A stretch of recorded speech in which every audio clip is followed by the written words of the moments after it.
Hello my dear friends, welcome back to my channel. आज मैं आपको दो चोरों की कहानी सुनाऊंगी। शीर्षक है चिंदी चोर।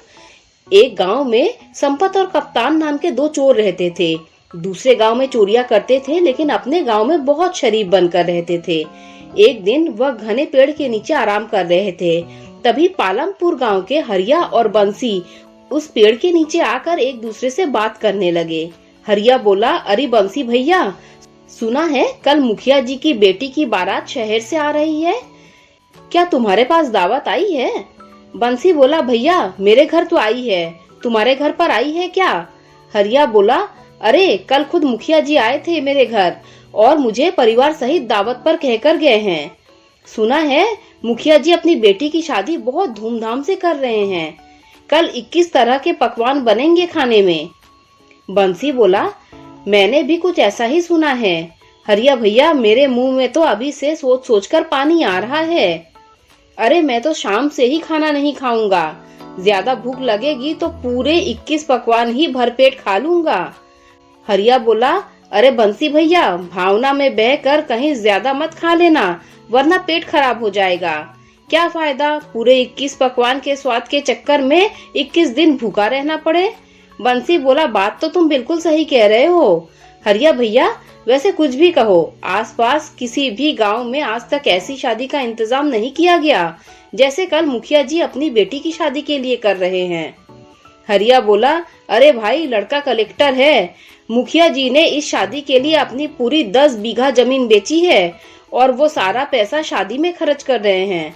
बंसी बोला, चलो हरिया भैया, अभी से तैयारी में जुट जाते हैं। हरिया बोला, बंसी भैया, मुखिया जी ने साफ साफ आदेश दिया है कि समारोह में अच्छे और ढंग के कपड़े पहनकर आने हैं, नहीं तो उनकी नाक कट जाएगी। इसीलिए कल हम दोनों को अच्छे कपड़े पहनने हैं। बंसी बोला, सही कहा तुमने, मैंने तो पहले से ही शहर से अपने लिए एक कोट पैंट सिलवा लिया था। चलो आप चलते हैं। इतना कहकर वे दोनों वहां से चले गए। उनकी बात सुनकर संपत और कप्तान, जो कि पेड़ के पीछे उन दोनों की बात चुपके चुपके सुन रहे थे, उनकी आंखों में चमक आ गई। संपत बोला, सुना कप्तान, पालमपुर गांव के मुखिया की बेटी की शादी कलेक्टर से हो रही है। कप्तान बोला, इस गांव का नाम सुना सुना लगता है। संपत बोला, अरे बेवकूफ, ये वही गांव है जहां कुछ महीने पहले हमने जमींदार की बेटी के दहेज के आभूषण चुराए थे और शहर में बहुत महंगे बिके थे। कप्तान बोला, हाँ याद आया, और तुमने उन पैसों में बेईमानी कर ली थी और मुझे मेरे हिस्से के कम पैसे दिए थे, याद आ गया। संपत बोला, मेहनत भी तो मैंने ज्यादा की थी, तूने क्या किया था? सिर्फ बारात में खड़े होकर अंग्रेजी में लोगों से बस हाय हेलो कर रहा था। कप्तान बोला, गांव की लड़कियों से नैन मटक्का कौन कर रहा था भाई? अगर मैं चेतावनी नहीं देता तो तुम उसी वक्त रंगे हाथों पकड़े जाते और साथ में मैं भी। संपत बोला, अरे वो सब छोड़, कल उसी गांव के मुखिया की बेटी की शादी है। कप्तान बोला, सही कहा तुमने संपत, इसका मतलब मुखिया ने खूब दान दहेज का प्रबंध किया होगा। अरे जाने किस तरह के पकवान खाने में बनवा रहा है, वो बेटी के लिए सोने के आभूषण कितने महंगे बनवाए होंगे। हमें किसी भी कीमत पर उन कीमती आभूषणों को चुराना होगा। कप्तान बोला, लेकिन कैसे? अगर हम दोनों पहचान में आ गए तो? संपत बोला, सुना नहीं वो दोनों बेवकूफ क्या बोल रहे थे कि शादी में अच्छे से अच्छे कपड़े पहन कर आना है। हम दोनों के पास अच्छे कपड़ों की कोई कमी नहीं है, बढ़िया सा ब्रांडेड कोट पहनकर चलेंगे, कोई शक नहीं कर पाएगा, समझा क्या? और मौका देखकर मुखिया की बेटी के आभूषण वहां से चुराकर चंपत हो जाएंगे। चलो गांव चलकर अभी से तैयारियां शुरू कर देते हैं। कप्तान बोला, लेकिन हमें बहुत होशियारी से काम करना होगा और संपत भैया, क्योंकि हम दोनों कुछ महीने पहले ही उस गांव में चोरी करके आए हैं। संपत बोला, अरे कुछ नहीं होगा, सबसे पहले तो हम दोनों अपने गांव चलते हैं। पूरे 1 महीने से हम गांव नहीं गए हैं। सारे गांव वाले समझते हैं कि हम दोनों शहर में कोई बड़ा बिजनेस करते हैं। कप्तान बोले, कपड़े तो पहन लो। संपत बोला, ये बात तो भूल ही गया, चिंता मत कर कप्तान, हम दोनों ने अब तक न जाने कितने गांव और शहर में चोरियां की हैं। आज तक तो हम पकड़े नहीं गए हैं। अरे पकड़ना तो बहुत दूर की बात, आज तक हम दोनों की थाने में तस्वीर भी नहीं है। इतना बोलकर संपत जोर जोर से हंसने लगा। उन दोनों ने अपने बैग से शहर के कपड़े निकाल कर पहन लिए और अपनी मोटरसाइकिल स्टार्ट करके अपने गांव पहुंच गए। वह दोनों अपने गांव पहुंचे ही थे कि तभी गांव के दो व्यक्ति घसीटा और बल्ली ने उन्हें घेर लिया। घसीटा बोला, कैसे हो संपत भैया? संपत बोला, मैं तो ठीक हूँ घसीटा, तू बता तेरी पत्नी क्या तुझे अभी भी घसीट घसीट कर मारती है? घसीटा बोला, तुम भी कमाल करते हो संपत भैया, तुम्हारी मजाक करने की आदत अभी तक नहीं गई। संपत बोला, क्या करे घसीटा, तुझे देखते ही मजाक करने का मन होने लगता है। मुझे लगता है तेरी शक्ल ही कुछ ऐसी है यार। घसीटा बोला, अरे ये सब छोड़ो संपत भैया, ये बताओ मैंने सुना है कि शहर में मेट्रो रेल बहुत अच्छी बनी है। संपत बोला, अरे बेवकूफ, मेट्रो रेल नहीं मेट्रो होती है, मेट्रो। घसीटा बोला, अरे हमारे लिए मेट्रो और मेट्रो में क्या फर्क है भैया? बल्ली बोला, अच्छा संपत भैया, मैंने सुना है मेट्रो रेल में बहुत सुंदर सुंदर कन्याएं मिलती हैं।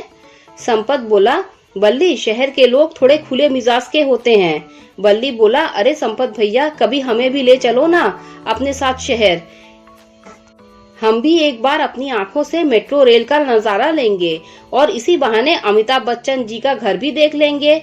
संपत बोला, अरे बेवकूफ आदमी, मेट्रो ट्रेन दिल्ली में है और अमिताभ बच्चन का घर मुंबई में है।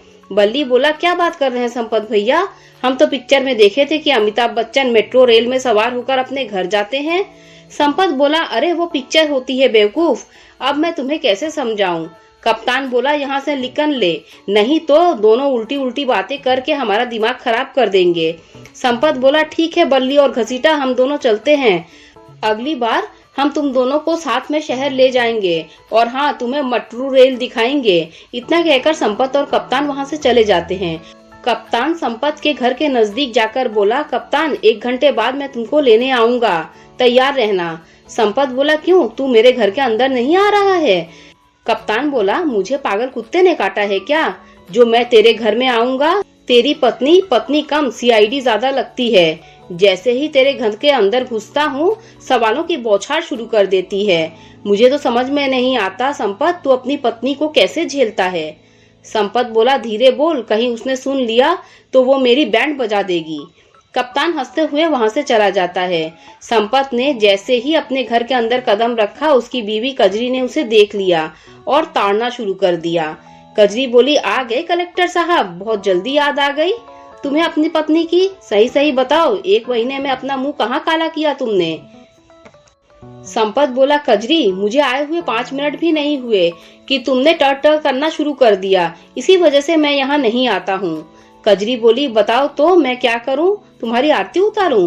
कितनी बार कहा है तुमसे कि मुझे भी शहर ले चलो, लेकिन नहीं, मुझे ले जाने के नाम पर तुम्हारी नानी मर जाती है।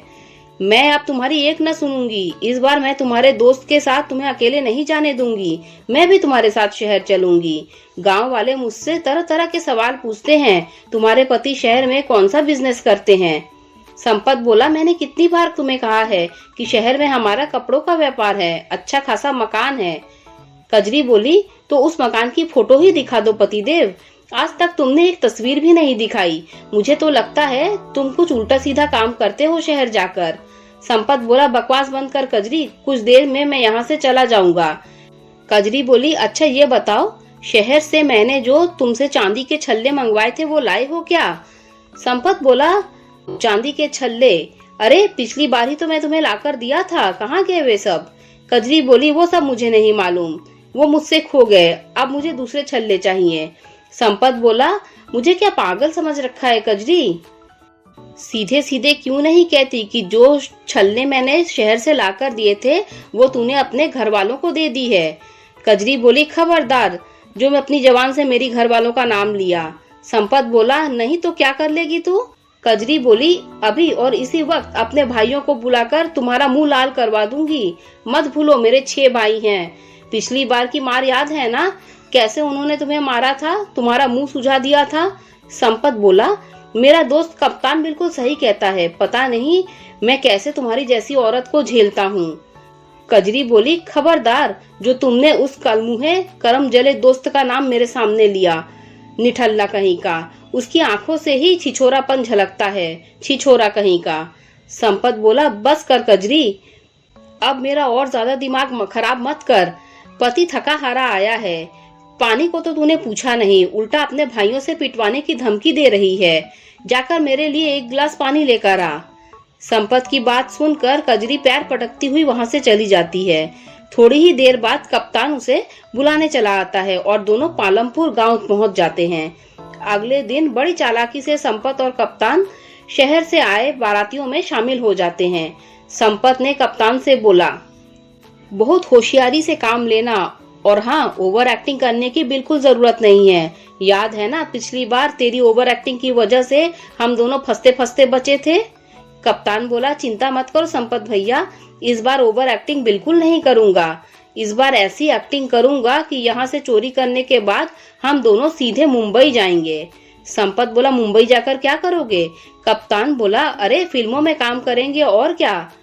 संपत बोला, ये सब बकवास बंद कर कप्तान और अपने काम में ध्यान दे। मैं जरा इधर उधर देख कर आता हूँ कि मुखिया ने गहने कहाँ रखे हैं। चल काम पर लग जा। इतना कहकर संपत वहाँ से चला गया और कप्तान बारातियों में शामिल होकर बाराती होने की एक्टिंग करने लगा।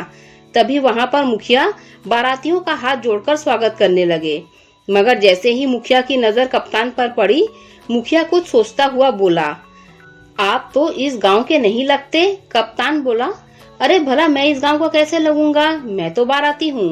मुखिया बोले, माफ कीजिएगा, एक पल के लिए मुझे लगा कि मैंने आपको कहीं देखा है। कप्तान बोला, जरूर देखा होगा, मेरी तस्वीरें अखबार में छपती रहती हैं। मुखिया बोले, वैसे क्या व्यापार करते हैं आप?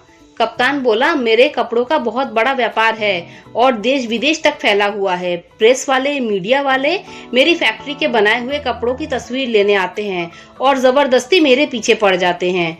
मजबूरन मुझे एक आध फोटो खिंचवानी पड़ती है और वो अखबार में छाप देते हैं। ऐसे ही कोई तस्वीर आपने अखबार में देख ली होगी। कप्तान की बात सुनकर मुखिया सोच में पड़ गया। तभी वहाँ संपत आ गया। संपत को देखते ही मुखिया बोले, क्या आप भी बाराती हैं? संपत बोला, जी मैं भी बाराती हूँ, क्या आपको कोई शक है? मुखिया जी बोले, जी मैं तो ऐसे ही बोल रहा था। संपत बोले, आपके गांव में बारातियों से यही पूछने का रिवाज है लगता है। मैं देख रहा था आप मेरे दोस्त से भी कुछ पूछ रहे थे। मुखिया बोले, अरे आप तो बुरा मान गए, आपका दोस्त मुझे बता रहा था कि उनकी तस्वीर अखबार में छपती रहती है। मुखिया की बात सुनकर संपत कप्तान को घूरने लगा। संपत बोले, हाँ हाँ, हम दोनों का बड़ा पार्टनरशिप में बिजनेस है कपड़ों का। इतना कहकर संपत कप्तान का हाथ पकड़कर आगे ले जाता है। संपत बोला, यार क्या जरूरत थी इतनी लंबी लंबी डींगे हाँकने की? कप्तान बोला, संपत भाई मुझे तो ठीक नहीं लग रहा है, मुझे लगता है हम दोनों को वापस चलना चाहिए। मुखिया ने किसी से कोई सवाल नहीं पूछा, सिर्फ उसने मेरी तरफ आकर ही मुझसे सवाल पूछा। मुझे लगता है कि मुखिया हम दोनों को पहचान तो नहीं गया। संपत बोला, हम दोनों यहाँ बारातियों में शामिल होकर खाना खाने नहीं आए हैं, चोरी करने आए हैं। मैंने पता लगा लिया है कि मुखिया ने गहने कहाँ पर रखे हैं। इस वक्त तो वहाँ पर कोई भी नहीं है, चल मेरे साथ जल्दी से चल। संपत और कप्तान लोगों की नजरों से बचते हुए मुखिया के उस कमरे में पहुँचते हैं जहाँ पर सोने के आभूषण रखे हुए थे। संपत बोला, जल्दी से अपनी जेब से अपनी चोरी वाली अपनी बढ़िया पॉलीथीन निकाल, उसमें गहने रख ले। संपत की बात सुनकर कप्तान सोच में पड़ गया। संपत बोला, अरे भाई क्या सोच रहा है तू? इससे अच्छा मौका नहीं मिलेगा, ये गहने लाखों के हैं। कप्तान बोला, मुझे कुछ ठीक नहीं लग रहा संपत भाई, लाखों के आभूषण ऐसे ही रखे हैं, दरवाजा भी खुला है, पूरा घर लोगों से खचाखच भरा हुआ है, कुछ तो गड़बड़ है। संपत बोला, अरे बेवकूफ, गड़बड़ तो तेरे दिमाग में है, ऐसे मौके बार बार नहीं मिला करते, जल्दी से पॉलीथीन निकाल। कप्तान ने अपनी जेब से एक पॉलीथीन निकाली और देखते ही देखते मुखिया के सारे गहने उसमें भर लिए और नजर बचाकर सीधे मोटरसाइकिल पर बैठकर दोनों फरार हो गए। कप्तान बोला, मोटरसाइकिल शहर की जगह अपने गांव की तरफ क्यों ले जा रहे हो? तब जो है संपत ने बोला, अरे रात का समय है, पहले हम लोग गांव चलेंगे और सुबह ही शहर की तरफ निकल लेंगे। अभी अगर हम लोग शहर की तरफ निकल जाएंगे तो ढूंढने के लिए वो मुखिया पुलिस जरूर शहर की ओर भेजेगा, समझा? कुछ ही देर में संपत अपने घर पहुंच जाता है। कप्तान बोला, मैं आज तुम्हारे घर पर ही सोऊंगा। संपत बोला, अरे तुझे तो अपनी भाभी से डर लगता है। कप्तान बोला, मैं सब जानता हूँ, जब तक सुबह मैं आऊंगा तब तक आधे गहने तुम पार कर दोगे। अब मुझे तुम पर भरोसा नहीं कर सकता, इसका आधा आधा होगा। संपत बोला, जब चोरी कर रहे थे तब तो तू बड़ा दयावान बन रहा था और अब चोरी करने में कामयाब हो गया तो अचानक तुझे तेरा हिस्सा याद आ गया। अबे बेवकूफ, कभी नहीं सुधरेगा तू। चल ठीक है चल। संपत की पत्नी कजरी जाग रही थी। संपत और कप्तान को देखते ही बोली, आ गए तुम तो कह रहे थे कि तुम कुछ दिनों बाद आओगे और तुम्हारे साथ ये क्या है? संपत बोला, कितनी बार कहा है कि ज्यादा सवाल मत किया कर, हम दोनों सुबह ही जाएंगे। संपत ने इतना कहा ही था कि तभी पूरे गांव में पुलिस की सायरन की आवाज गूंजने लगी। पुलिस के सायरन की आवाज सुनकर संपत और कप्तान दोनों बुरी तरह से घबरा गए।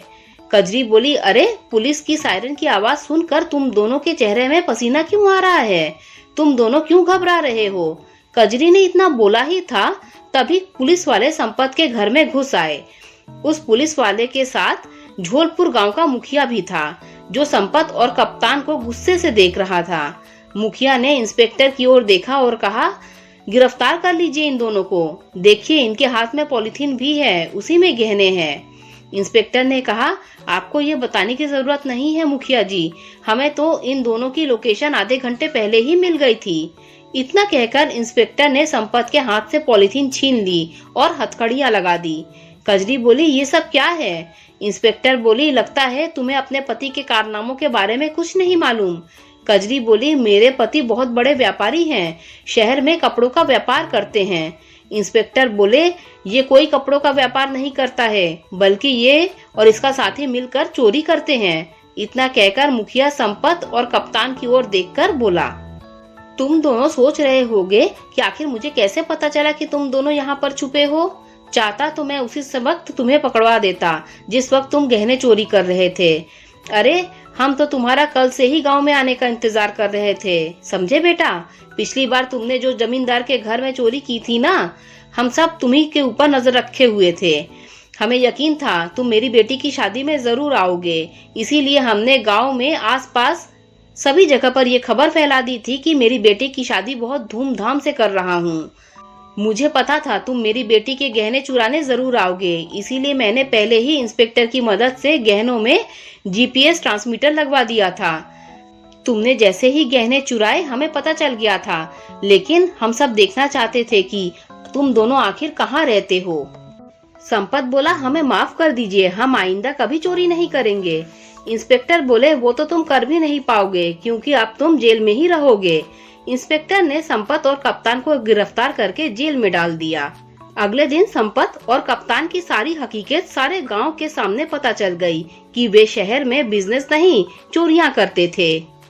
दोस्तों, अगर आपको कहानी अच्छी लगी हो तो लाइक कर दीजिए, मेरे चैनल को सब्सक्राइब कर दीजिए। जब आप मेरे चैनल को सब्सक्राइब करें तो बेल का आइकन भी प्रेस कर दीजिए, जिससे मेरी आने वाली सारी कहानियां आप तक सबसे पहले पहुंच जाएगी। Thanks for listening.